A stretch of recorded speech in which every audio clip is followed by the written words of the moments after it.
Welcome, everybody, to Simulation Talk 356. Look at these festive lights.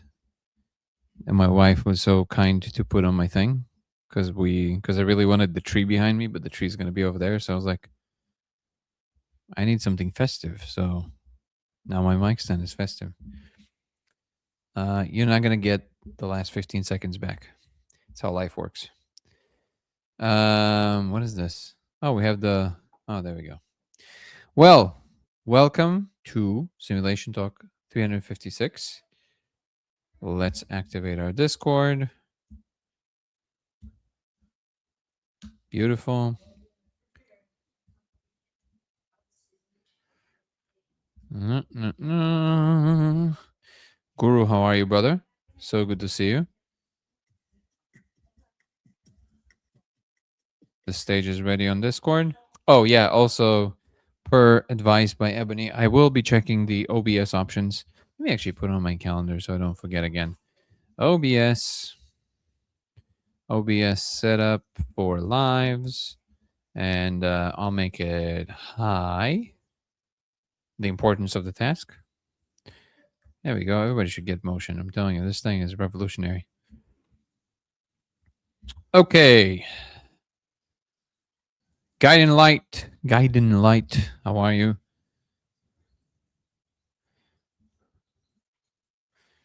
Good. Let me also add maybe one more thing. And while people are pouring in, just want to remind everybody that if you want to follow us on Twitch, it'll be LaserX83 on Twitch. Come join us there as well. Help our channel grow.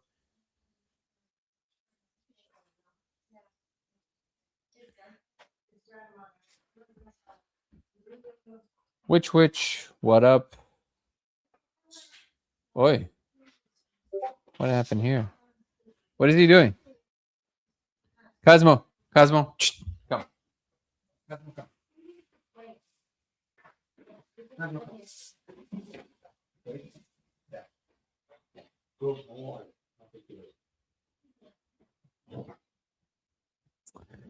Okay. How are you doing, Guru? Roro. What up, Roro? James, Osiris, Dustin, Zachary. Good to see everybody. All of us. Okay. Craft 3 DLA, Brian.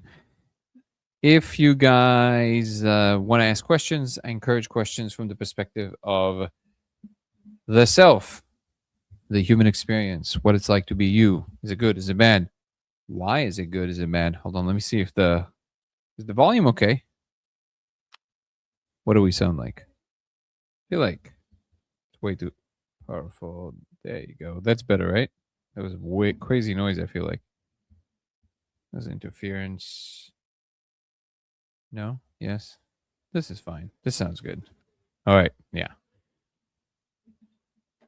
But there is some kind of a background noise, isn't it? Human forced. Human forced. That's different. Human first, everybody. The campaign that is designed to encourage the attitude that we should treat each other as humans first, before any political affiliation, religious conviction, or any ideas you might have about the world. Sue said a little. Well, on TikTok, it's going to be a lot. I'm talking about from this mic right here, which only goes to YouTube. But thank you for letting me know. I appreciate it. Hi, Tier Normie. How are you?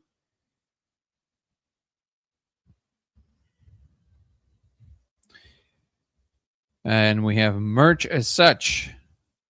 Good audio. Awesome. Jet Black, how are you, brother? You guys are welcome to raise your hand if you want to chat, of course.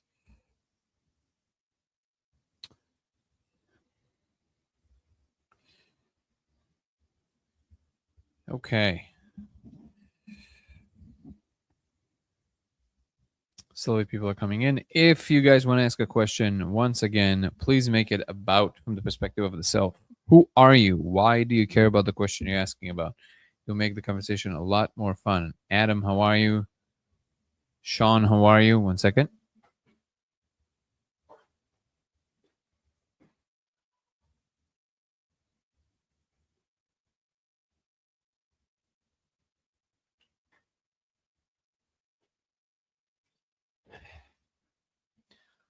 Can't believe that in 9 lives, not like a cat's 9 lives. Do cats have 9 lives or 7 lives? Not sure. I don't even know if cats know. I don't even know if people who made up this rumor know. So it's either 9 or 7. Yeah. In 9 lives, it's going to be 365 lives, which is worth a year worth of lives. And that's cool. Because originally I wanted to do them every day and I ended up not being able to do it. Well, choosing not to do it is a more accurate representation of of reality. I felt like there was no need to prove anything, and I felt like some of the lives are suffering from they were lower quality because I was just too run down, too tired, too whatever. So showing up in that condition was not worth it. But officially, in 9 lives, we will reach 365 lives, which is really really cool. Maybe we'll do something interesting and special. It's coming up. David the Goliath. That's cool. Actually, if you're an enormous person, that is kind of funny. What up, Miranda?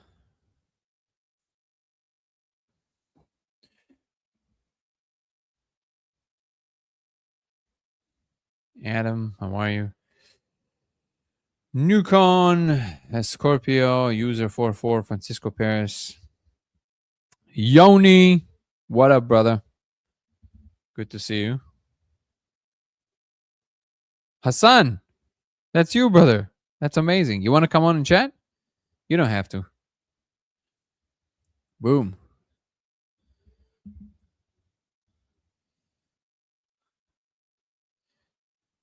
How you doing, brother? I got on mute over there. We'll wait for you to unmute. Can you hear me? Can hear you now, loud and clear. Great to hear your voice, brother. How you been? I've been really good, nonstop, as I told you. Literally nonstop, and then live. So I'm glad that we at least get to talk here. Yeah, no, it's an honor to connect, man. Tremendous respect for you and the incredible work that you do. Thank you, brother. Much appreciated. And I'm really, I have to say, I'm so happy that you insisted and reached out with with so much zeal, because it connected us, and I really appreciate you, man. So makes me happy that you did that. I appreciate your hospitality and your graciousness, and I think we live in a time when it's just so important that people come together, and I really have a lot of respect for you. Your sort of human first approach, and we honor and respect that humanity within all of us. There's a lot of forces trying to tear people apart, and it's very, very important we stand together to leave a better world for our children. I think that's the game changer for all of us. Once you have kids, can't see life the same. I couldn't agree more. That is so important. And yeah, and it's easier said than done. But I think that if we put emphasis on it and we make it into more of the norm of how most people choose to conduct themselves, I think it will be a lot easier. But hopefully we get to go through that journey. Yeah, man. Do you have any fun insights? You don't have to have them. We can just we can flow and see what people ask, and then we can address what people ask. Or if you have something interesting you would like to share, feel free to do so as well. I'm here to listen, and if there's anything I can contribute, would be honored to jump in. Amazing. But, I appreciate the conversations that I've heard, in these lives that I've come in. I think it's very important that people ask questions. The problem is most people just live on autopilot, right? They think that reality is just what they've experienced, and they miss out on, I think, what's truly out there. So the more conversations, the better. Again, couldn't agree more. There's a reason why we connected so well. I mean, yeah, I there's nothing I can add to it. It's just perfectly said. Thank you for sharing that. Terry's saying, hello, Danny Core team. How are you, brother? Everything as well. Universe is treating them properly, and their renders are being nice to them. In the line, I love it. Sleeper. Hello from Australia. Beautiful. Wait, I never know. So kangaroos obviously represent Australia because you put a kangaroo emoji. Does New Zealand? I'm going to show my ignorance right now. Does New Zealand have kangaroos? I always confuse them, and it's egregious because I know it's a completely different place. But does New Zealand have kangaroos? What up, Jackie? They look like, forget where I saw that meme. It was really funny. Kangaroo is just a deer that went to prison, and you see just like a kangaroo just like lifting weights. Uh, um, just Australia has kangaroo. You call them kangas? That's so cool. You don't got them, but New Zealand has other animals that are very unique, right? So Tasmanian devils, they're in New Zealand, or they're in Australia, or in both. Do not want to. New Zealanders don't want to be called Aussie at all. It's kind of like Costa Rica and Mexico. Got it. So Jackie said yes. I don't know what you said yes to, but I would assume the Tasmanian devils. Kiwis, correct. Okay. Nico, how are you, brother? Good to see you.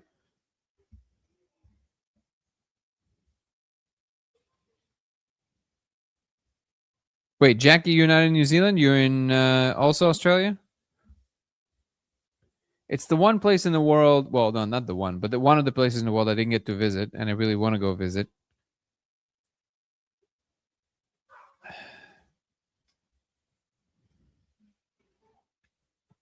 I lived there for 2 years.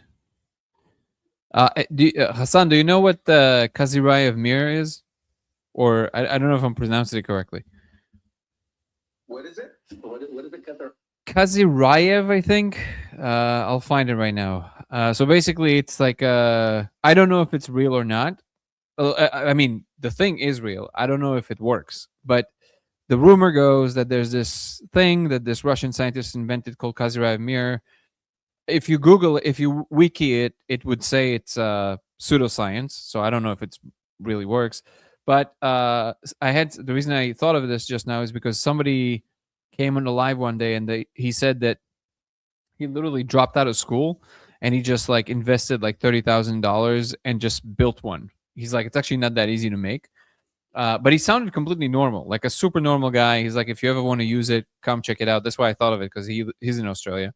But basically, it's supposed to amplify spiritual powers. So like, it's basically like a spiraling in, perfectly smooth mirror, and you go in the middle, and you sit there, and somehow it's supposed to kind of funnel energetic forces.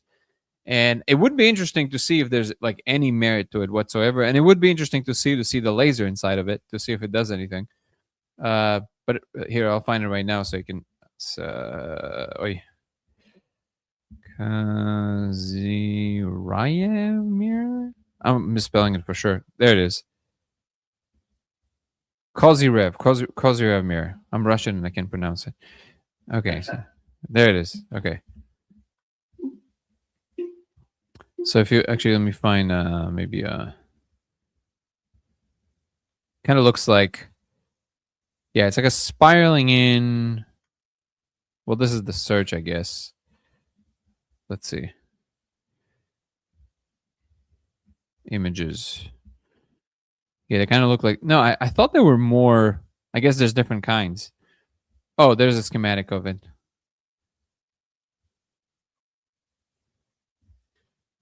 Kind of like, looks like this. I'll find a good image of one. Why can't we find a good image of one? Anybody else here knows enough details about it? Why is everything such low quality right now? I haven't heard of it. You know me, always down to explore. It's interesting because I remember, I don't remember what blog I was on recently, but somebody was sharing their theory that sort of mirrors are a window into other dimensions. I don't know if I'm convinced of that. You know, from my philosophy, we definitely believe that there are many other dimensions with other versions of ourselves. But other than that, I don't know much about it. So definitely open to explore it. Yep. So I'll definitely let you know if I'll reach out to that guy. It might be interesting to actually go explore together. Benevolent Sky, how are you? Good to see you. Yeah, you guys should. So obviously the first time I heard about it, it just kind of sounded like one of these things that is just like I just ignored it. Sounds like nonsense. Why would it have anything, right? But I heard enough people that I kind of trust their opinion mention it, so I was like, okay, maybe I shouldn't kind of reject things out of hand that way. And then it just came to mind because of Australia, and the guy built one. He's like, if you ever want to use it, but yeah, it's and I wonder if there's also like kind of like the intention part, right? So like maybe some people can interact with it easier and some people can't because they're more open to these possibilities. I'm at this point I'm open for that possibility to be real. But I don't know. I like things neat in that regard. I'm a little bit more still kind of more the old way of perception, which is like, hey man, like if it works, it should work for everybody kind of thing. But we'll see. We'll find out. I should probably reach out to him. Philly experiment similar. What is the Philly experiment? Oh, that's the thing that I just remembered that I wanted to say. So you said that you don't know if mirrors are a window to another dimension. So every bone in my body says no, right? However, I do have to say that there's one woman that I know. She's a good friend. Her name is Irelis. She's from Norway. And for all intents and purposes, like if you see her Instagram page, she's straight up an angel on earth, like straight up, like a real angel, like not a fairy. No, she's an angel, right? So her and her boyfriend, they invited us one time to come and visit them in Norway. We came. It was amazing. We met them in Costa Rica, and beautiful, beautiful people. And the reason I'm mentioning her is because well, like I actually share her Instagram page just so you understand to what degree we're talking about here. Hold on, I'll share it here.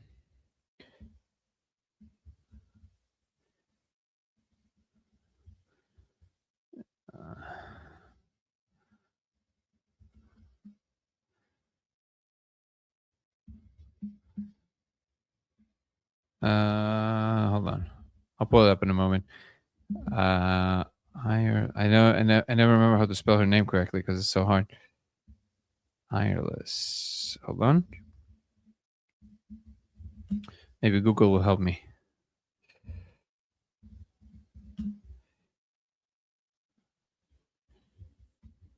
Hold on, everybody. What up, Purple Haze?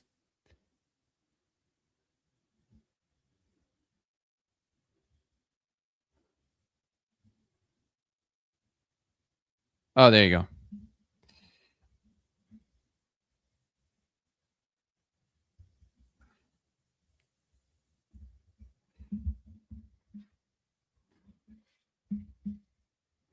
Okay, here it is. So that's her page. So I can post it right here. And by the way, you guys should go follow her music because she's just incredible. Like she's a musician, and she has this incredible talent to kind of bring the divine into matter. Her music is just a lot of people use it for ceremonies and things like this. But the point about her is that what you see in the page right now, this is real. This is not an act. She's not pretending. This is how she lives her life, right? She's a straight up angel. And she's very powerful in that regard. Like she really knows. When we went to visit them, she took us into the forest in the middle of the winter. You know, it's kind of Snow Kingdom, and she explained to us about the fairy politics and like why some fairies left because of how some people treated the trees, and just the way she's talking about these worlds. She's very serious about it, and you can feel the power when you're next to her. She has this presence that is different. So she always puts like she covers the mirrors with these special like sheets that she makes that like unless she allows certain things to come in. So I don't know if it's a parallel world, but she definitely says that it's a way for certain things to come in. It's also a portal. And it always comes to mind because she would be maybe there's only a few people in the world that I really trust that they really mean what they say in that regard. And I kind of there is something in me that trusts their word about it, and she does that. So ever since she told me that, I'm a little bit more, aware around mirrors. But who knows? What up, Saturn?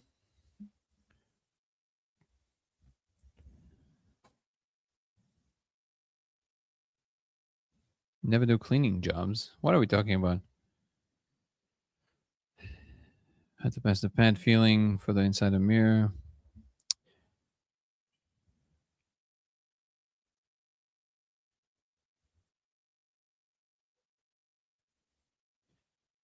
Again, now that we have a little bit more, thank you so much, Purple Haze. I appreciate you.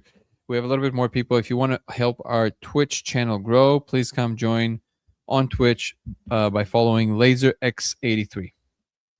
LaserX83. All right, let's pick a topic for today, or maybe a couple of questions. Run down a couple of questions. If you guys have any question about anything, feel free to ask. But I encourage conversations that are looked at and asked from the human experience perspective. So if you have a question about the laser, science, philosophy, God, whatever you want to ask, just include in that question who you are, why do you care? Let's get the human experience component into it. So what is it like to be us, humans, having this experience right now? Is it good? Is it bad? Why? How does that come about? How can we make it better?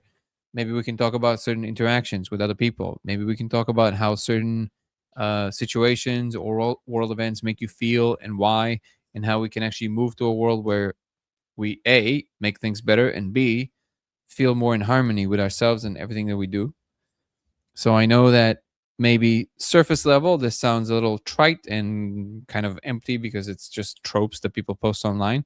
But if we do mean this seriously, I think we can make an actual difference. So let's focus on that. Jackie saying Norway has a polar night for 111 days. That's a very symbolic number. Yeah, they definitely have that, which is like pretty long nights and pretty long days during the winter and the summer. What up, brother? How are you doing? Hey, Danny, how's it going? I'm doing great. I don't know if you saw our exchange in the general chat, but No, there's I a love it. member who's had a lot of really interesting things to say. That was Adrian? curious. What was that? His name is Adrian. I'm just now seeing it. Yeah, Adrian. Actually, I'm just gonna saying. send him a DM to see if he'll join because I'm curious to hear what his. There was enough coherence in what he was saying to make me think, oh, interesting. But obviously, when you say that you can compute classically faster than quantumly, I get very suspicious. He says? Yeah. I mean, depending what, right? Definitely not statistical information. What is your profession? Good point. Yeah, some things are. Yeah, you're right. It's a good distinction. Definitely not like. Well, in general, like I guess like a short, like a factorial, like you definitely can't beat a quantum computer. Mm-hmm. But there was enough coherence in what he said though that made me think like, well, he's not completely insane unless he's patching me through ChatGPT, which I've had done before. But I'm like, oh, there's coherence here, but then I'm really talking to ChatGPT and not doing it. Wait, so if you have to recapitulate his thought into one liner, what would that be? What is the punchline? So he essentially said that he doesn't believe computational irreducibility is real. Off with his head. Off with his head. No. What he doesn't. Yeah, exactly. He doesn't believe that computational irreducibility is a real thing because of what? Because there's a path to there's always a shortcut. You're right, Jackie. You're right. I do need some water. There's always some shortcut. How does he know this? Did he run all possible computations? I don't know. I mean, that's what I'm curious about. That's what I want to talk to him about. Because yeah, you're right. It's like a Feynman path or something. What is? Like, like solving something that is like computationally irreducible. Like, let's say like the 3-body problem. Yeah. It's solvable. It just takes a really long time. But if you the 3-body problem is not solvable as far as I know. As far as I know. What was that? The 3-body problem is not solvable as far as I know. It's a chaotic system, is it not? It is, but you can approximate it numerically, and you can like find the right answer. Obviously, it's extremely sensitive to the boundary conditions. So like, if you're off by a little bit, it can change the entire system completely. Cool. So Adrian has just joined us. How are you, Adrian? Adrian.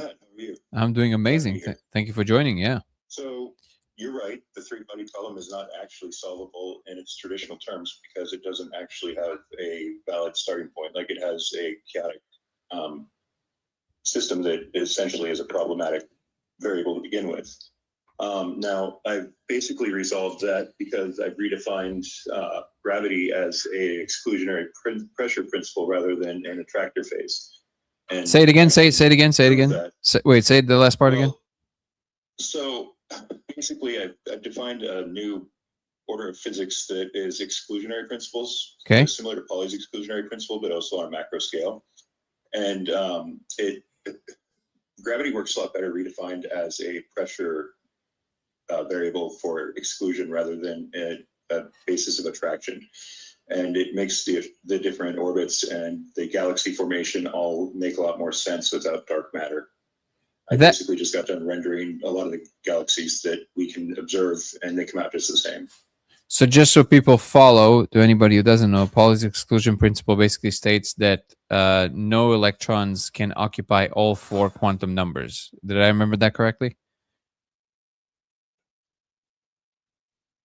Yeah, that's basically essentially right. Right. So now, it's so what I like to do usually, because nobody really understood why that happens like that, but it makes a lot more sense once you understand the fact that. See, I look at things like a recursive simplicity is what creates emergent complexity. And so in that kind of system, chaos doesn't really exist. Everything is just kind of structurally ordered based off of its minimum force of exclusion.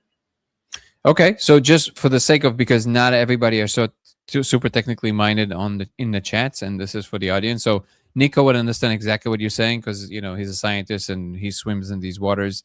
I, to some degree, following what you're saying, but let's just also be cordial to other people and kind of walk them through this.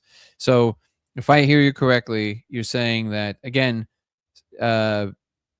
electrons are defined like we find them according to, Nico, you correct me if I'm wrong. I think it's 4 different quantum numbers, right? So you have spin, you have the orbital, and then you have, do we have precession? What's the other 2 numbers? But in any case, there's 4 different numbers that define each electron, and you can't have 2 electrons, and this is why they go up and down the orbitals in the same atom, because if one of them is already occupying that state, no other one can actually occupy the same state, so it has to jump to a different level. You're saying that you found a similar principle in the macro scale, so like regular classical physics, which means that something in the macro scale prevents other things being in the same state in some form. And what you're saying is that that's the kind of, it pushes it away into a different place because there's this exclusion principle in the macro scale. And that, in fact, is what explains gravity. Did I get it correctly? Yeah, and gravity is more of an exclusion pressure principle rather than an attractor principle. Pressure in what? Sorry, what? Pressure in what? Like, what is the pressure of? So what is the medium through which the pressure expresses itself? Oh, the field of the space-time, that it exists in. So where we assume that there's attraction, instead it's actually pressure from exclusion. So the fabric, like the bulk itself. Okay. And then how do you reconcile that it seems that masses pull things towards themselves? It just appears that way. They're in fact pushed from another direction. Yeah, they have a maximum boundary condition, and that's where they tend to settle and then couple at rather than attract to each other. So what pushes things around the Earth to make them come closer towards the Earth? Well, the Earth isn't really pulling things closer to the Earth. There's a different pressure variable that's pushing us down towards the Earth, and we just aren't really realizing that factor. Okay, and then There's a gravity screening test we can actually do to falsify the prediction that should work, but I'm just not capable of doing that. I'm not really a scientist. So you I would just kind of understand how things work. So your assertion is that if we check through your model, it would make sense of both what we observe as gravity in smaller scales like Earth, and will make more sense of what galaxies do on a larger scale without the need for dark matter. It's just like that theory basically explained why galaxies are kind of held together stronger than we expect, let's say. I believe so. I mean, I just got done modeling that theory with my equations, and it actually produced better results than Mond did without needing dark matter to explain it. And what brought you to all of these conclusions? Just I figured out something the other day that was kind of fundamentally interesting, which is a unique operator that I developed called a Riemann phi operator. And, Riemann phi? It's one of the core innovations that did it. It's basically, it's not really a random trick either. It's based on the golden ratio and a 1-7 vortex cycle that I found that seems to be the background frequency that oscillates through our universe for some reason. Okay, so considering the fact that this is super esoteric for most people, would you be able to? Do you think it would be possible to, I don't know, run a prediction model with your thing, and we can come up with like more accurate results? Like this is a demonstration you can maybe make, like in a simulation, or? Yeah, of course. Oh, okay. Well, then that would be amazing. I mean, during our weekly lives. That would be a perfect thing to show. That would be amazing. Nico, did you want to say something? Oh yeah, nice to meet you, Adrian. I'm glad to know that like you're a real person. You sound very smart and stuff, but I get it. The only time I've heard of vortex math or vortex physics is, when people talk about Terrence Howard's, like theory. Is this different from that? This is like a different framework from Terrence Howard? Yeah, it's totally different than that. It's built from my own framework. I mean, the vortex math is originating from the 7 hertz wave that also exists within the theta waves in our brain, the Schumann resonance, multiple scales that exist everywhere. And it's also because of the 1 divided by 7 periodicity harmonic there that is a repeating decimal number no matter how you multiply it or derive it. And it made for a beautiful tool in my framework that I built for modeling physics simulations. And that's probably part of why it works so well. What? Wait, how? This is part of why you work so well? What do you mean? No, my frameworks that I built for modeling physics. So like how long have you? The NP hard complexity class through an engine that I built. What is the engine? It's a custom. I call it a spectral simulated annealing engine, basically. Simulating annealings. Okay, so what for annealing, for like the actual, like annealing, if like combining the molecules together and all that stuff? Yeah, kind of like quantum annealing, but instead it's spectral. Does that make sense? I'm sorry. I'm actually this. What is spectral annealing? I don't know enough about this stuff to say yes or no. But if you were to shine a laser through a diffracted light grating, do you see the code in your simulations? Well, it's not quite that easy. I don't know if I can just simulate a laser refraction. So okay, so let me get this, because right now it's still a little bit opaque for me. You how long have you been developing this? I've put about 5,000 hours into it over the last year. Okay. Okay, but so a lot, but in the last year. Yeah. Okay, and then when you're saying a model, is it just an engine, like a simulation engine? What is it? What is the actual thing? Okay, and what are you? It's a Python script. I haven't ported it over to C yet, but. And what is the? Now I'm getting sublinear scaling on some of the problems. And what is the output? What does it look like? Is it a website? Is it an app? What is it? It's usually just text data. If I want, I can probably model it to something visual. It just depends on what it is and what you want to see. And it basically knows your theory, and you can give it input and it will give you output according to your theory. Is that the thing? Yeah, that's the beautiful part. That is why I said that, Wolfram was essentially wrong, because of the fact that it's a higher order version of simulation and physics. which means I don't have to define it directly to problem states to make it sense out of it. I don't have to go through all the hard work of configuring it directly to that. I can just essentially build it for analyzing the direct problem and like plug in the numbers, and it gives me values that work because So it's what- so accurate. So what problem did you analyze that it worked really well for example? Well, like I was trying to do the three-body problem because he wanted me to, but I mean, I just did the Schrodinger equation for helium recently for him, and I got that directly accurate. And now I've got a new method in my simulation for solving the Schrodinger equation for just about any molecule. And you think you can get accurate results for the three-body problem? Well, as best as possible, actually.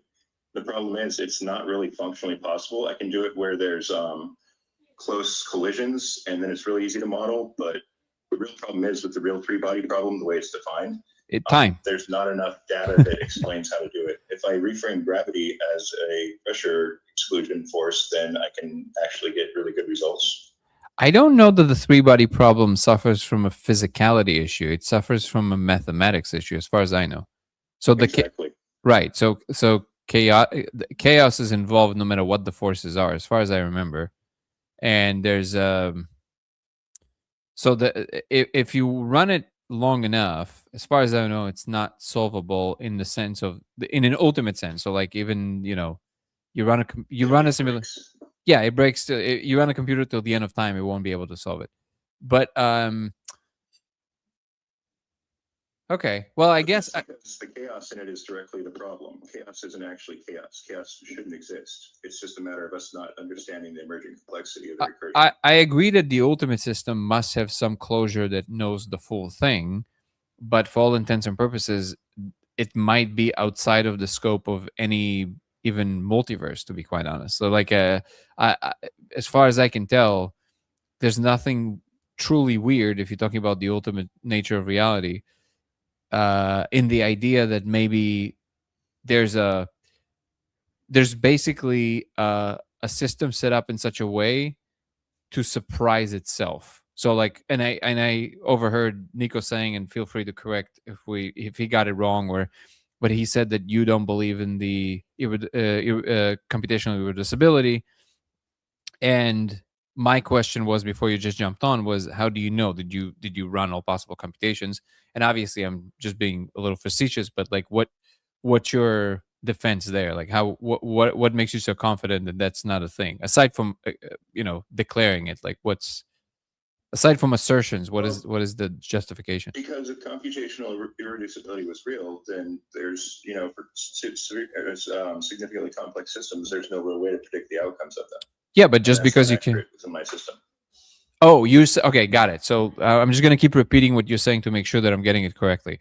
So you're saying that because you show at least to your own satisfaction that you can solve problems that technically chaos theory is saying, unless you use strange attractors, you can't really know anything about them beyond that.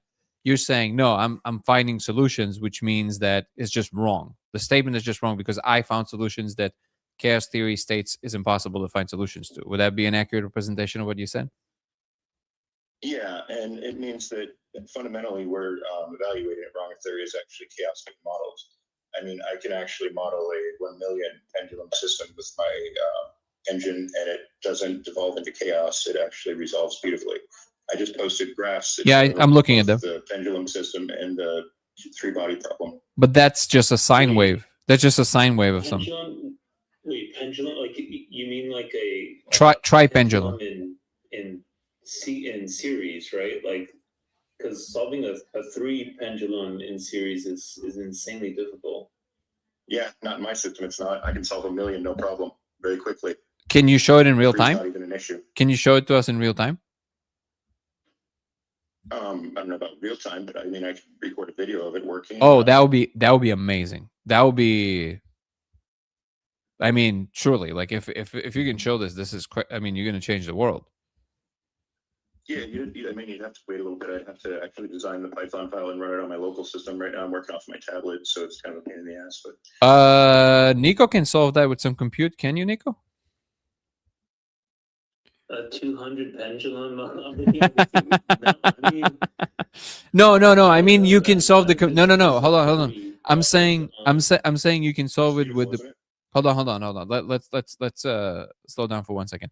I meant not solve the problem. I meant, Nico, you don't you have like absurd amounts of compute in your disposal? Like, can't we use some of Yeah, that? like he definitely recommend, or he definitely offered to predict how 1,000 ligands bind to a receptor to a protein, Mhm. which I use, like we use neural networks for that nowadays, but there is like a physics-based approach to it. But Adrian did mention in the chat earlier that he has a way of bypassing all of that, which would really make you like, I don't know, I think you would probably get like 10 Nobel Prizes for that. Yeah, if anybody knew who I was, yeah, the problem with the standard method for solving that is it's really, really slow, even on really fast computers. That's why my method's better. So what I'm seeing here is that the oscillation. This is the pendulum, both of them. Oh, sorry. This is the three. Okay, the three body. Okay, this is the bounded three body stability, full Riemann-Phi coupling. So what I'm seeing as the oscillation back and forth that creates the larger sine wave. So the image on the top. Are these oscillations representing departure of the bodies from one another? Because if there's one up and down, what does each up and each down represent as it relates to the three bodies? So not in the lower image, in the upper image where we see the details, so to speak. What does each tiny up and down represent? The one that does combine eventually to the sine wave. What do they mean? 150 times. No, I'm just trying to understand. The Jacobi. What is that on the left? Time. I noticed that these are screenshots from Grok though. Yeah, Grok's helping me run it right now. And so is, well, partially, I mean, Grok's helping me formalize some of it, but mostly it's ChatGPT running it right now because it's got the best math abilities, just so I don't have to do it from my home system right now because I'm not at home. It's using my framework though, and that's why it's working. I've already formalized the framework and had it running on my local No, system, I mean, so it's listen, not AI hallucination. listen. I'm willing to bite if we see some results there, and then again, if it works, it works. That's the beauty of these things. Just hard to know. That's interesting. So what I'm seeing here, the really pretty one, the one that kind of goes up and then down and back up again. And then there's the picture with the three. Is that the three body problem mapping with the three, almost like a bicycle seat, whatever that is? Is that what it is?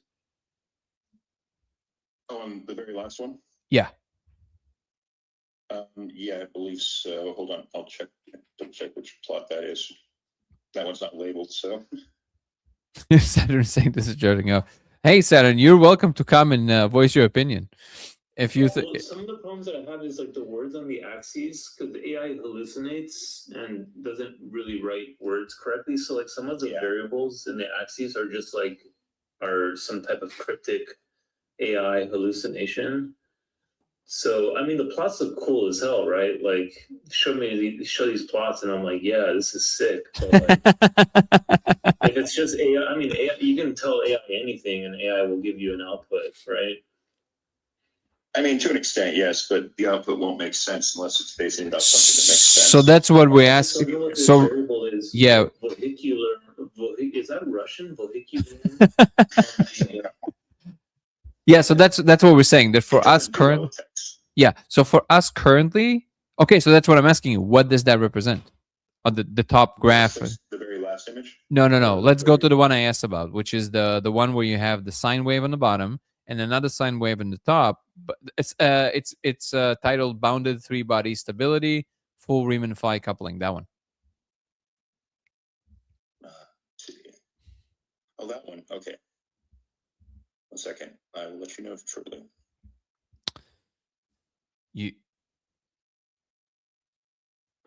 Wait, what are you checking in with? Oh, I just have to look back through my chat to make sure that I'm referencing the right one so that I can have it explain it because it doesn't really give me a lot of details right there. Yeah, but you I've been should. running through a lot of stuff over the last hour trying to figure out the three-body problem. And But if figure out you're why I couldn't actually sharing, solve it. but brother, if you're sharing a graph with us, you should be able to explain it yourself. You should be able to understand what you're sharing, right? Yeah, I just kind of lost track because, like I said, I've been working on a lot of stuff over the last hour trying to figure out why I couldn't solve the three-body problem because my system doesn't usually have that kind of issue. Okay. Well, we'll Does that make sense? we'll give it a few more minutes, and then we'll just wait for you to show us some presentations some other time. Okay. In the meanwhile, I'm gonna go through some comments on YouTube to see what you guys think. Squish. And again, just a reminder, if you guys want to help our Twitch channel grow, go follow on Twitch on LaserX83 on Twitch. Anyway, you'll need to research this snow vision syndrome. I mean, yeah, I mean, there's a lot of thank you for sharing that, Stargate. Yeah, definitely there's quite a few reports, and some of them people email me about. I'm not sure if you were one of them, Stargate, but where people see basically, you know, snow vision, which is like a common thing that people kind of get stuck with sometimes from psychedelics, and some people are born with it. They kind of see there's almost like an interference pattern they see, and in that interference pattern you can find some interesting patterns, and some people even report similar things to what we see in the laser in the code. So yes, I am aware. Couldn't you see the change in the code if you were to apply heat to the projected area? As far as we know, nothing really changes it so far, which is one of the conundrums. Heat is a natural candidate, you're right, but no, heat doesn't seem to be, temperature doesn't seem to be making a difference, at least not regular temperature you can change in the room. Maybe extreme temperatures, I'm not sure. I also don't think why temperature would actually make a difference if I really think about it, because temperature is just the result of what molecules are doing in the air, which is a very gross. I never know how to pronounce this word. GROSS level of emergence. It's just air. So cold is not really any, like, it's not even a subatomic phenomena, you know. So it's I don't know why the code would be responding to that. It seems like whatever the code is interacting with some very fundamental levels, maybe even just the fabric of cognition, so to speak. So I highly doubt it's going to be something that robust like temperature. But again, natural thing to grab onto. I would aim for more fundamental forces. Magnetism, electricity.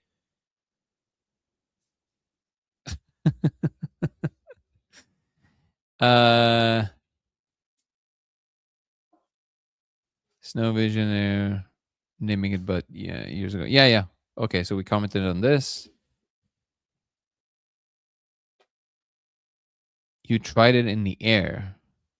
You tried what in the air, Yoni? Plasma 2, do you see a reflection or shadow, like, but laser related, not code? Wait. I think that comment is confusing. You're saying Plasma 2. Okay, I have tried it in the air, you said. Yoni, what does that mean? You tried in what in the air? If you have a moment, could you explain the three-body problem? Yes, of course. Three-body problem is simply the fact that if you try and calculate the trajectory of two different bodies in space, let's say a planet and a moon going around each other, you can calculate it very easily. And you can predict with a very high degree of accuracy the trajectory over a very long period of time. Nico would correct me here, but I think to infinite time. With the second you add one more body, so one more thing that you're trying to calculate the influence of all the three bodies now, it becomes unsolvable, basically. So like the system becomes what is called chaotic. And chaotic is a technical term. It doesn't mean a mess. It just means that the second the system is chaotic, what defines a chaotic system is that there is no ability to predict its next iterative steps beyond a certain point. Which means that very quickly you would be able to predict it for a certain time. And then all of a sudden, because of all the different factors that just kind of influence each other in ways that cannot be predictable, they're chaotic. There's literally no computer in the universe. You can run the most powerful computer you can possibly imagine till the end of time, and it would not be able to calculate the exact next step, correct step of these systems. That's what a chaotic system is. The three-body problem is a type of a chaotic system. But chaotic systems are everywhere. So Boiling water is a chaotic system. If you take a drop of water and you dye it somehow, so you have one tiny piece that you can kind of track, and you have a computer that tracks it inside of a see-through kettle. When you start boiling water, to some degree, it would be, if the model is very strong, it would be able to calculate kind of like where it's going to go, right? The water is going to heat up, it's going to go up, then it's going to go down. The second the water starts boiling, it becomes chaotic, which means that no amount of computation in the universe could ever predict exactly where that drop is going to be. So in chaos theory, this whole thing is part of chaos theory, where you have Mandelbrot set coming from, and all the fractals and all that stuff. There's something called, so you would imagine that there's no solutions to this, right? But what's interesting is that they found these things, they call them strange attractors, which are basically behaviors on a certain scale of emergence of these chaotic systems that they're not predictable, but they give you a range of operation. So for example, it's kind of like the best way I find to describe it is that you think of it like there's a lamp, and around the lamp there's mosquitoes, right? Mosquitoes behavior or their trajectory around the lamp is chaotic. There's nothing that can ever calculate that exact trajectory. Not because of limitation of compute. Again, emphasis. It's uncomputable in principle. It is impossible. And we can prove this, by the way. So you can never find exactly the trajectory of each mosquito. However, because of what mosquitoes are and the fact that they're attracted to light and maybe heat, I'm not sure, but whatever causes them to aggregate around the lamp, you can, to some degree, have some certainty about the proximity around the lamp. So you can kind of say this is about the bound of where they're going to be as long as the lamp is on. And it's not a perfect analogy, but it's kind of like what strange attractors are. So it's kind of like you can say with some amount of certainty that these individual things in a chaotic system would behave in a particular way around the strange attractor. I don't know if that makes sense. One of the interesting strange attractors, by the way, called the Lorentz attractor. Funny enough, it actually has, when you look at the graph, it kind of looks like a butterfly, which is not the butterfly effect, by the way, but which also comes from chaos theory, is that nothing ever repeats. That's basically, we can prove this. And basically nothing ever happens again, ever. Which is weird because we always think like, what do you mean? Like we can replicate a lot of things. Well, it turns out not exactly. Because even if you, let's say you're born and you just kind of sit in a chair and you never move, if you think about the universe, well, you're never in the same spot because the universe is moving, expanding, right? So you never actually occupy the same time and space ever. And it seems that that quality is actually a real one for both physics, but it definitely is real for chaotic systems and in chaos theory. So, and in fact, there is this software that have been running. I don't know if they're still running it, or I think they would. That basically is designed to test this. And what they did is that they have a random pixel generator that throws a random pixel on a screen just randomly. And I don't remember what they use for a real randomizer, because actually randomizing things truly is a very difficult task, but I don't remember how they achieved it. But anyways, it's a random pixel generator. So the only task this software, this program has is to throw a random pixel on a screen. And obviously it's not a real screen, even though you can attach it to a real screen. It's a virtual screen. So like it tells it, imagine there's a screen there and then throw a pixel there. And then there's another software running alongside of it that says, if this first program wanted to throw a pixel at this a little pixel right here at this part of the screen, but because of the limitation of the screen, the certain size, there's only so many pixels on the screen, ask the other software, wait, did you mean exactly here? Or if I divide this pixel in half, if I could, would you then choose to do only one of them? Or like, let's say to 5, and then would you put it in the middle, or would you put it like around? And in every single case, basically, since this was running, and I think it's been running for like 40 or 50 years at this point, there was never one pixel that hit the same spot. Not once. So it seems to be at least verifying to some degree also experimentally that the Lorentz attractor is correct. But there's others. There's other strange attractors like that. Chaos is an unrecognized pattern. Well, no, not in chaos theory. Incomputable, in unpredictable trajectories is what it's about.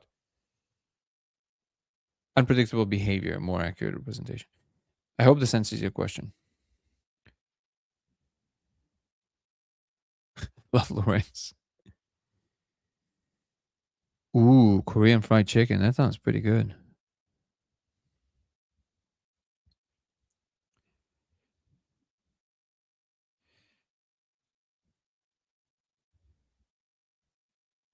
So did you want me to explain that now? Oh, yeah. If you, of course. I didn't know that you were ready to go. Yeah, go ahead. No, I just didn't want to interrupt you. Sure, appreciate it. So it's essentially the top panel there is what it's showing is it's showing a bounded 3-body stability for the Riemann coupling or the Riemann phi coupling that I built, and it's not Newtonian 3-body gravity for sure, and it's a global coupling constraint term that's present. The goal is a boundedness and coherence, not free chaotic evolution. But it does actually work, and what it's showing is you're getting trajectories versus nature directions. So I think I'm missing, before you continue, I think I'm missing a slide. Did you replace one of them? Oh, never mind. There you go. Found it. It was just, yeah, okay. Go ahead. Yeah. What matters there is the trajectories are smooth, periodic, and bounded. They interweave rather than diverge. No curve shoots off to near infinity, and you're not seeing any sudden slope changes or cusps. Okay. So generic trajectories are exponential sensitivity, and you see phase tearing and crossings or divergence. And here you're getting system confined to low dimensional invariant manifold with coupling terms that are actively suppressing phase diffusion, and motion behaves like coupled oscillators, not scattering particles.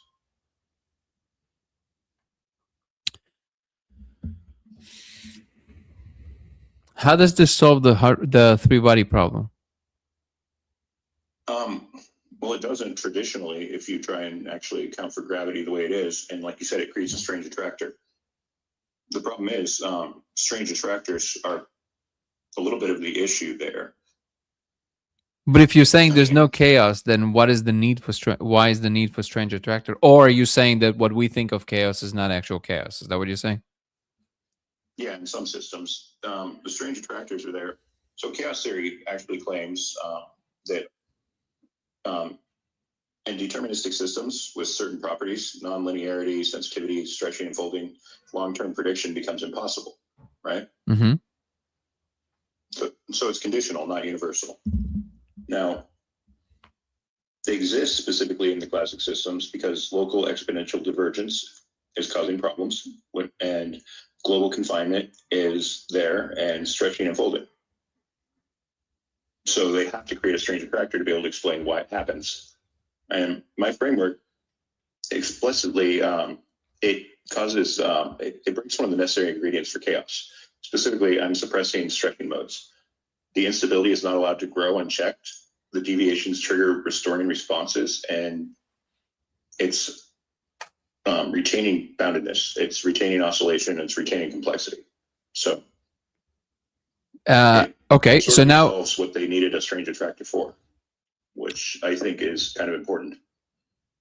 Right, but strange attractors are not ad hoc. They're kind of arising out of. They're not just added as kind of like, it's not the same as adding more dimensions in M theory because otherwise your systems don't work. It's more like it kind of arises from the operational logic of the system.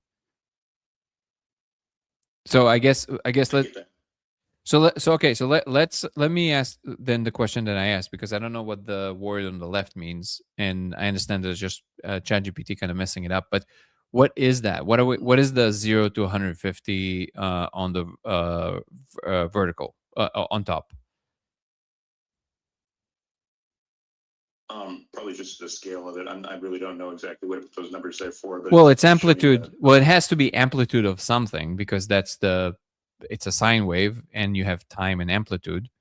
But what is the amplitude of? If we're talking about, even if you're talking about coupled oscillators, And if you, especially if you're talking in relationship to the three body problem in some way, these little oscillations have to map onto, they have to map somehow onto the three body.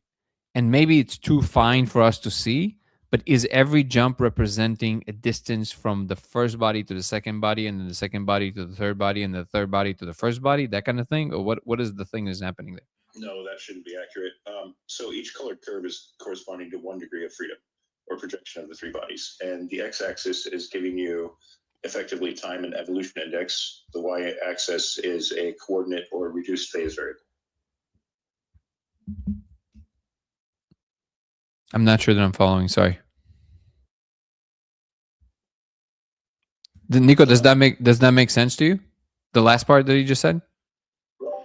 No, I mean, I'm having a hard time following a lot of this stuff, but I don't know. I mean, in general, like I kind of made myself a promise because, like, in this era of AI, I feel like I've made myself a promise to be like more radically honest with people. And like, I mean, I could be wrong entirely, but like, I mean, when you say that you've uploaded your framework to Grok, like, there's no way of uploading like equations, right? So is your framework just a series of prompts?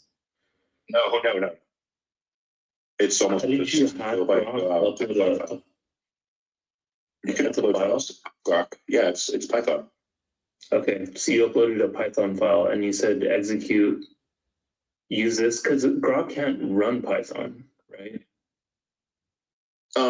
Well, the newer one seems to actually be able to. It does actually execute code when I ask it to do stuff. It sometimes it says it can, sometimes it says it runs it on Colab, but lately it's quit doing that. And it's actually executing code directly in the chat, which means I'm actually starting to trust it a little bit more often. But Oh, so I mean, like, hallucinate a lot.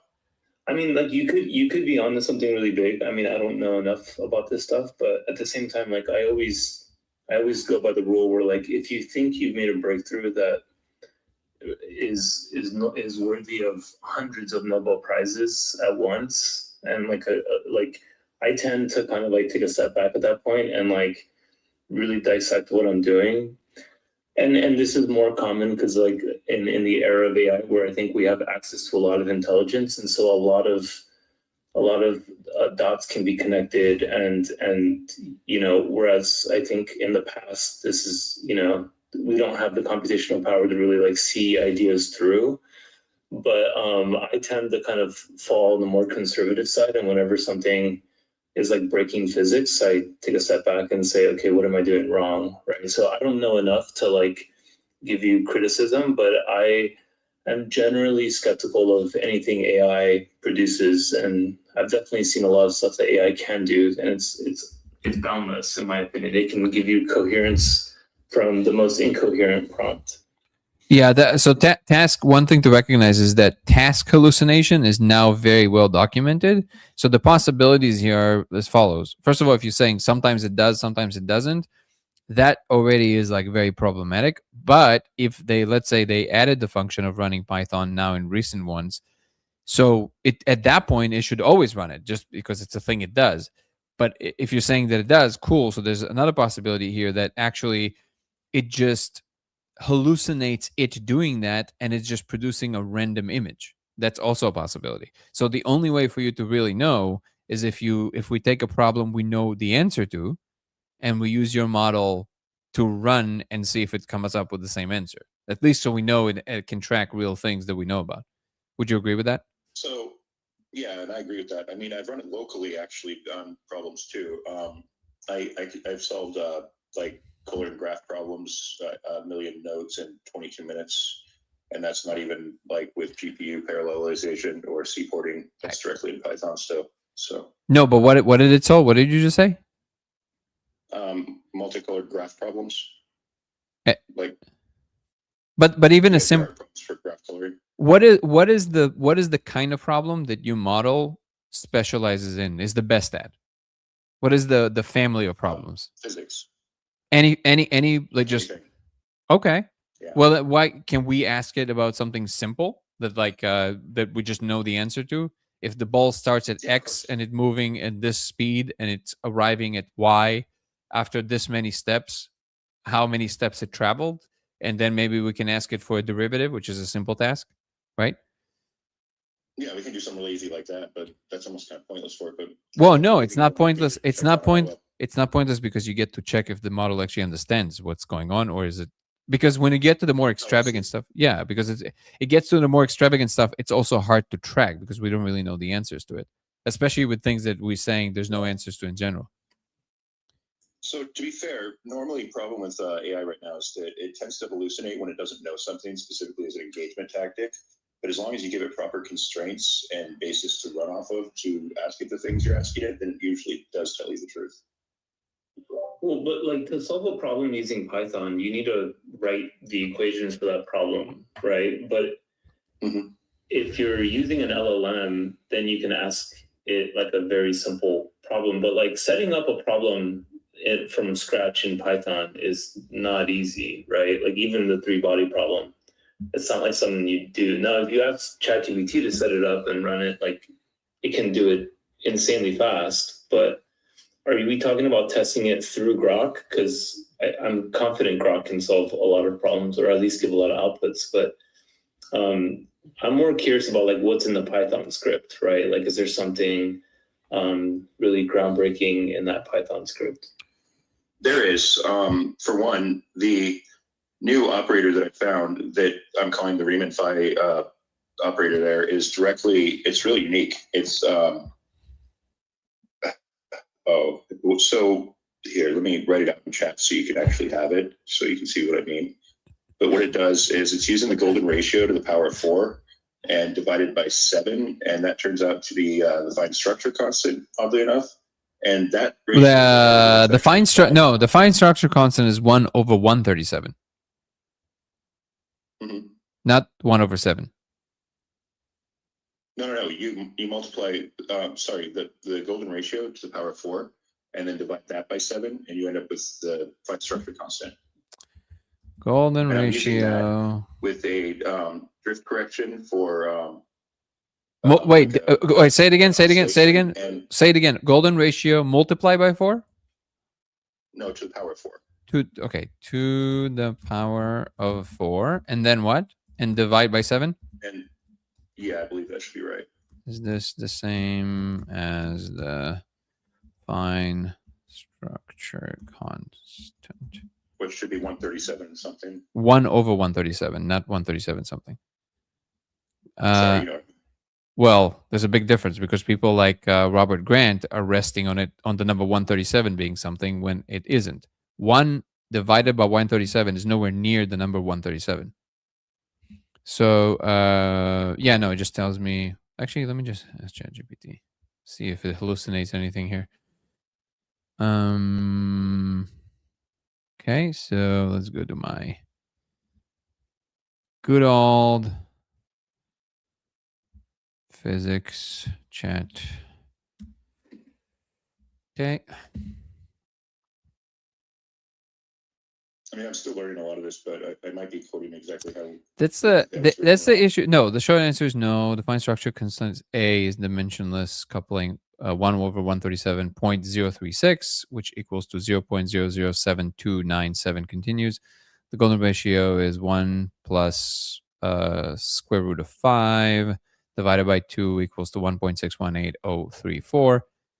And then so now it's giving us the answer, which is the golden ratio to the power of 4 is 6.8541, and golden ratio to the power of 4 divided by 7 is 0.979. So yeah, it doesn't match any of these numbers. Yeah, I probably saying it wrong. I'm sorry about that. No, but this is exactly the problem. So it's not the attempt isn't to just bulldozer your idea. The attempt is to just kind of discern a clear path of progress. And the issue, so me and Nico, I'll just give you a little bit of behind the scenes. Me and Nico encountered this phenomena that I'm sure you're aware of, right? And by the way, this is not a hint that maybe you're experiencing it. Maybe you do, maybe you don't. I don't know. I don't know enough about the depth of how far you went. However, it is absolutely the case that in the last year plus, there was an enormous uptake of what now is dubbed AI derangement syndrome, where people just like, because of the way that AI works, it optimizes for smooth interaction. And if the person's mind gives hints that they like this kind of like, let's work with fancy physics kind of thing, it's really good at deluding them into thinking that they discovered this enormous thing. And we've encountered so many cases like these, and we had some of these conversations with people genuinely because we were trying, and it's always the same. It's like, no, you don't understand. It's all that, and the discerning factor is always the fact that these things, when you get to the bottom of it, it's actually very complex. It's actually not that simple. And people who devote their lives, I'm sure you met some people. Again, I don't know you well enough, but like I know that I can hold my weight to some degree with these things, but I am by no means like I have a good friend who's like probably up there with 180 IQ, and like he's a different animal. Like he really is a different creature. Like we're not the same. And I know this because the ease with which he swims in these waters coherently and produces results, there's a certain success in the world that is attached to it. It's very clear to me that if I really want to play on that level, I would have to rest heavily on what other people say. And that's because when we're talking about these concepts, like defined structure concept, what they really are, what they really represent, and developing intuitions in these spaces, it's so hard. And yet this intuition is what must be in place if your understanding of what you're doing is not a fluke. So to be super clear, yeah, it's like That's one of the big issues with AI for sure. Is it's definitely persisting the psychosis if you're not careful about how you engage with it. Yeah, and by the way, I want to be clear. It might even be the case. I'm actually one of these people that is even open to the proposition that it is possible that whatever is trying to come through is coming through no matter what. And maybe a mind that isn't like crazy up there all of a sudden would gain access to some information for a moment that is actually viable and super actionable and real, and we can do things with it. I'm open to that. But you can't keep swimming in these waters if you don't have, you can't go into the most treacherous ocean without the right boat. It will just break the boat. You know what I mean? Like that you gotta, and these skills are honed in over decades of work with like, just listen to certain people talk, like it's just like, what's his name, Nico? The guy that helped Wolfram, Michael Gerard, right? Oh Yeah. Jonathan. Sorry, I always call him Michael for some reason. So like, listen to Jonathan speak for like 2 minutes. He would definitely not say that he's a genius, but he kind of is. Like, it's like there's a certain level of mind that is different, and I have to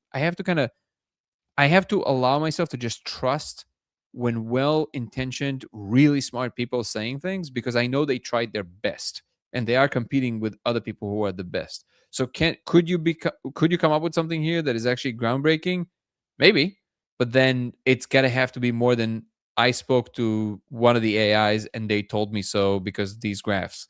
It has to be like, here's a simple physics problem that I have in a 8th grade physics book that we know the answer to, and we can see how the answer would be arrived at. And if it can't solve that, it most definitely cannot solve the harder problems. That's my point on that. No, and you're completely right. I was just saying that, like, I've only been involved in this stuff for a little over a year myself. Like, I've mostly spent a lot of time in marketing and design and stuff like that. And I pivoted to this because I was interested in it. But so I'm still trying to understand a lot of the language to it, and I don't explain it as well as it needs to be explained, which is why I rely on the AI. But the framework is real. I built it myself. I had them help formalize certain parts of it when I messed it up, but it does functionally work as well. So that's what the important takeaway from that is. All right. And well, that's from my own environment, not from an AI. So got it. What matters. Okay. So we'll leave it at that. But I appreciate you sharing. And if you ever have that, like simple, like you said, you need to write some code, I'm still open to it. If you can write code and you can show me that it can solve, let's start with simple physics problems. Let's keep looking at it. Otherwise, I appreciate you sharing. And by the way, feel free to still come and hang and talk about whatever you want. But like, I think we'll put down this topic for now. Well, I would. You said you had a friend that was really into physics as well. No, I have a friend who's a straight Okay. I have a friend who's a straight up genius. Yeah, sure. Yeah. Yeah, absolutely. If you want to send it to me, he will be able in 5 minutes to tell you if there's something there. All right, yeah, I could do that. You just have to promise me you won't go distributing it. That's something I'm. Oh, doing don't worry. actually. He's not. Okay. Is very successful in his own right. He doesn't care about. He's just he loves puzzles and yeah. Fair enough. Yeah. Um. Are Oh. you talking about Melvin?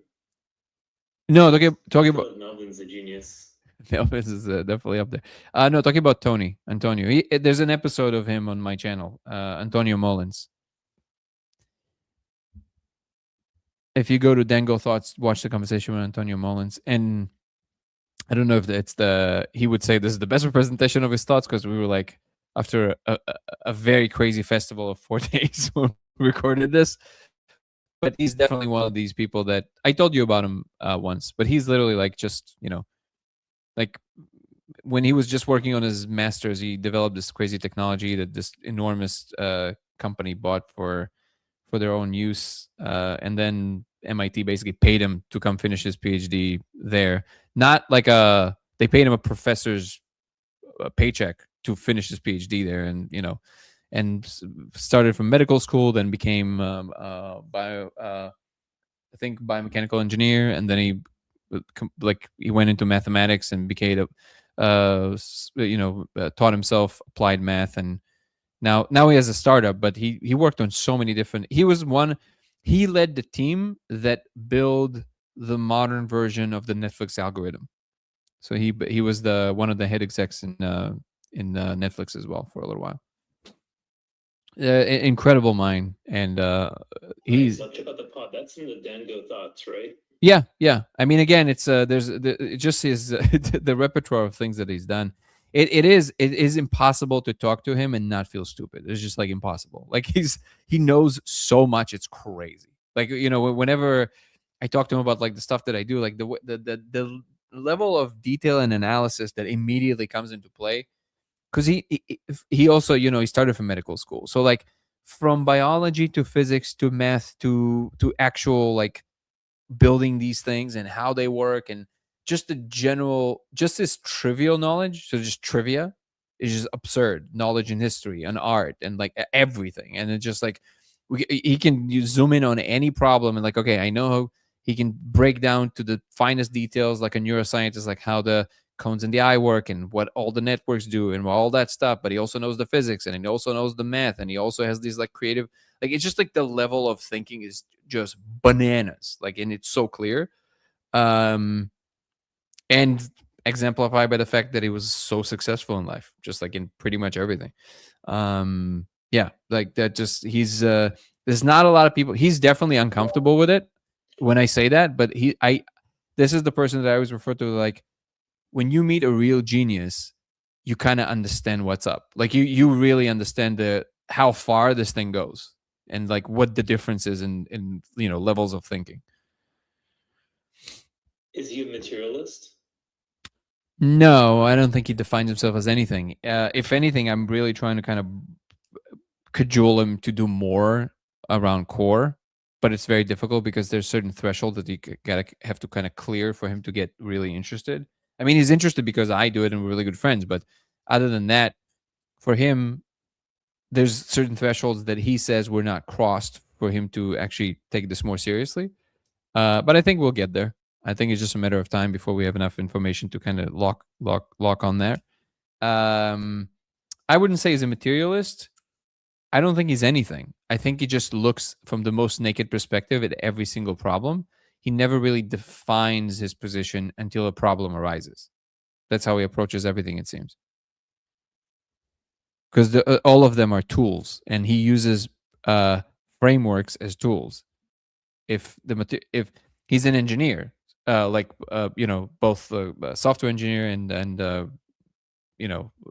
mechanical engineer, I think, and also biomechanical engineer. So if he's working on that, then obviously physicalism is the best framework. But if we're working on a different problem, then maybe a little bit of idealism, a little bit of physicalism, what degree of this, what degree of that would be helpful. But I honestly think that when it comes to like solving real problems, these positions play a much smaller role than the actual thing that is closer to the problem.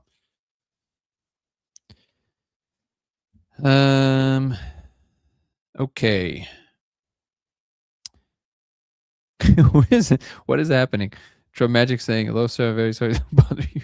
I'm a grower and a psychotherapist working with people suffering from anxiety, depression, PTSD, ADHD, chronic pains, mood disorders, and mental breakdowns with the help of our plan, medicines, and other excellent products for treatment.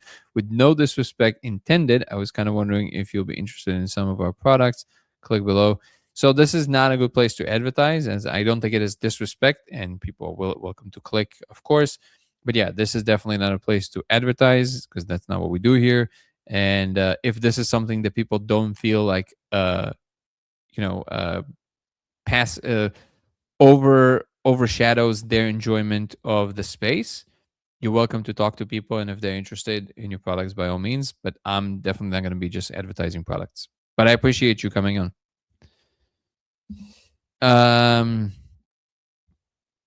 Yeah, baby. Eric is in the house and he's saying the Discovery t-shirt design, and you guys should absolutely follow I Make, the name of the molecule, on YouTube. It's just literally I Make DMT. That's the handle. And you guys should follow him on YouTube. He also makes incredible art. Hey Danny, Yeah. last night I entered. I was gonna enter the discovery of a molecule, Mm-hmm. and the first suggested search that came up is the Discovery film. Where is it hosted? It was like and I was like, oh, is this like a top search? Like, is Google spying on my That's awesome. social media? But I think that's a pretty common search. Not a bad search. It's good to know. It's just that because we definitely need to figure out to solve the distribution, but we're working on it. So thank you for telling me. Okay, so this is we're now way in beyond the time that I promised my wife would be streaming today. If you guys are still interested in the retreat, we have a few more spots, so feel free to email me about the retreat we'll be doing on February 28th in Costa Rica. It's going to be phenomenal. February 28th. If you're interested, make sure you email me now, dangoprox@gmail.com, dangoprox@gmail.com, dangoprox@gmail.com for that. If you still want to donate, what up, OG Tiger Man? If you still want to donate to the film that is now in final stages of post-production, find the link to the original trailer right here under this live as we speak. Link number 2. It's the trailer called The Discovery, and the YouTube channel is Dango Thoughts, DANGO Thoughts, and you can find the GoFundMe page in the description of that video. You can donate to the film.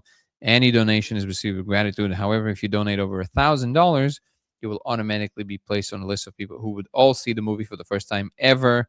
First ones in the world, as a world premiere before anybody else, with Q&A from us. We're going to come and hang out. It's going to be great.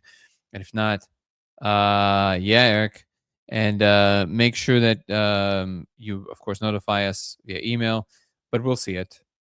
And any other donation received with gratitude, and we're going to make sure everybody sees this film. If you want to follow me across platforms, it's Danny Goller on Instagram and TikTok. It's Goller Danny on X. It's LaserX83 on Twitch, and Dango Thoughts on YouTube. DANGO Thoughts on YouTube. And come check out my new show on Spotify called 0 to 1 with Danny Goller, from Earthbound Minds to Cosmic Citizens. Once again, it's 0 to 1 with Danny Goller, from Earthbound Minds, Earthbound Minds to Cosmic Citizens. Is a show that focuses on the prosperity and the future of the human race. Come join the membership program on YouTube on Dango Thoughts, DANGO Thoughts, which gives you early access to all my content, gives you access to our weekly lives from members only, in which we dive much deeper into all kinds of topics. It's a lot of fun. And if you sign up for the second tier upwards, make sure you email me to the email listed there so I can send you an invite for our monthly Zoom calls. Grab some merch from the channel. It helps the channel tremendously, and you'll get a really cool item, a shirt, a hoodie, especially now for the winter, a really cozy mug for your coffee or cocoa or whatever it is that you're drinking, tea. We have the core designs, Code of Reality, or the human first designs, which is the campaign denotes the attitude we should adopt, treating each other as humans first, before any political affiliation, religious conviction, or any ideas you might have about the world. Let's treat each other as humans before all of that. Terry, I did see you send an email. I will check it a little bit later today. Absolutely. I want to, before I forget everything else,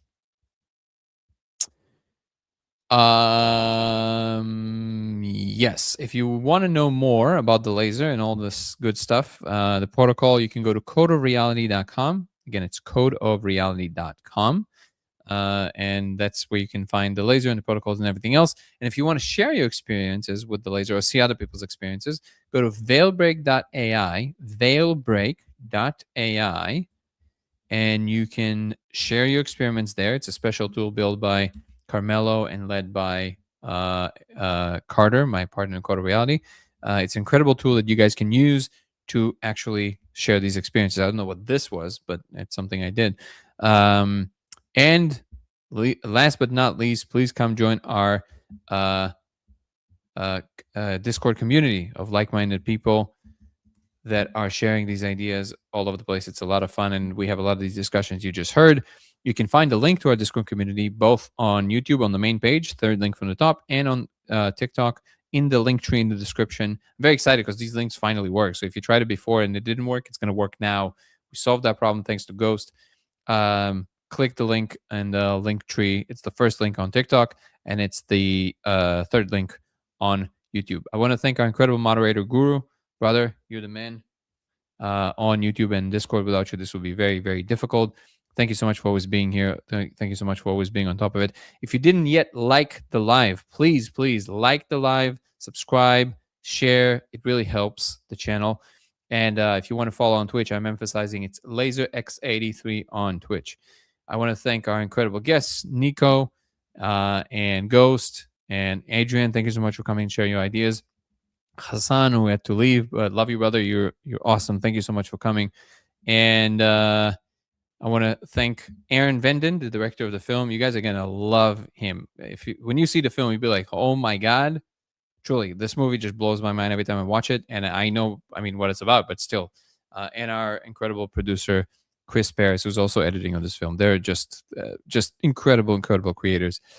What else? I want to thank you guys. And I do mean guys and gals. Thank you so much for the entire audience and who you are, and thank you for coming and sharing and debating and asking questions. Without you, this channel is really nothing. So thank you so much for being here. If you're new, if you're an old listener, a new listener, doesn't matter. Really appreciate you. I will see everybody tomorrow. Peace and love, everybody. Have a good night. Ciao.